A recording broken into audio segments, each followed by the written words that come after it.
อ้าวสบายดีอาจารย์สุบินเด้อสบายดีสบายดีเสี่ยวเล่นใกล้อยู่ล่ะไปดีใกล้อาจารย์คันทองมาพาไล่เส้นทางขนาดนี้ยังเล่นใกล้ตีอยู่ล่ะเล่นอยู่เขายังพักกูมาซาดีโกบ่มาเพราะว่าเพิ่นคาเวียกอาจารย์สุบินเพิ่นคาเวียกไปอันนั้นไปเคลียร์อันบุญผู้คำดินี่ผู้คำเขาประมูลดิเขาประมูลบุญผู้คำแล้วมันแล้วมื้อนี้ดิก็เลยว่าไปเคลียร์เพิ่นมาแล้วจังได๋ก็มาจะตาม FC แล้วอาจารย์เจ้าภาพเพิ่นเรียกห้องต้องการป้องกันไว้บ่มีไว้ตัวนุ่มขันทองนุ่มขันทองก็ขอบใจคือกันครับอาจารย์สุบินวงดนตรีเสี่ยวมื้อนี้มาเอาลองเบิ่งเป็นจังได๋เสี่ยวมาซอยเป็นพิเศษมาซอยให้มาซาดิเป็นน้ำมาซอยบ่เนาะอาจารย์สุบินมาแล้วเด้อ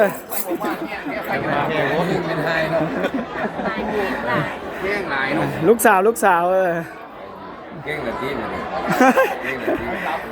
มือสมัครลิ้นน่ะเสี่ยวมือสมัครลิ้นได้ดึงเอาลูกเอาได้มื้อน่ะจะได้ลูกเคยแล้วที่ผ่านบ่ไปรอสิเอาแต่วาสนามันบ่แน่เลยวาสนาได้แน่ๆก็เอาบุตรีบุหิเฮาก็ได้เป็นลูกไผ่ครับคุณสบายดีอาจารย์สุบินสบายดีเสี่ยวเอามาฮอดรถไฟดับมาแห้งขนาดอาจารย์สุบินมาฮอดปรับไฟฟ้าดับโอ้อาจารย์ใหญ่มาบาทเดียวไฟดับเลยโอ้ช่วงนี้งานไล่จนเจาะตะเวนอาจารย์นักจะเต็มม่วนแต่ว่าช่วงนี้ไฟฟ้าดับเด้อพี่น้องเด้อเพิ่นกำลังเสกไฟฟ้าอยู่นี่ผู้ช่วยได้น่ะผู้ช่วยก็ได้กำลังได้บรรยากาศไฟผัดดับไฟพอดีบุญเป็นเขาไปยุบประมูลบุญครับเป็นน้ำตุนนี่จังไหนบ่นี่จับไม้ลวงผิดบ่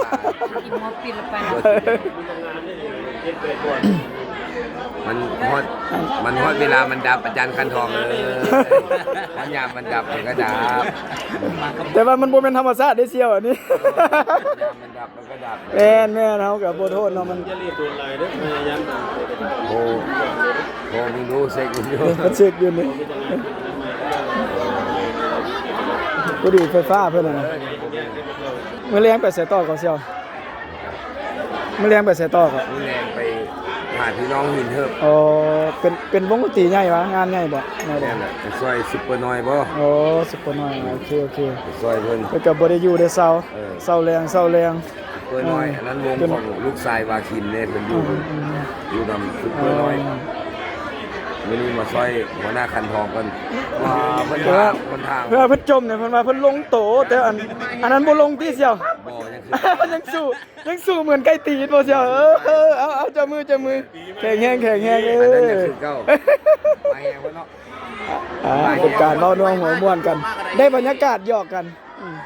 เราศิลปินกันแนวนี้แหละคันบ่มีการหยอกบ่มีการม่วนซื่นก็บ่เป็นไปจ่อยเด้อ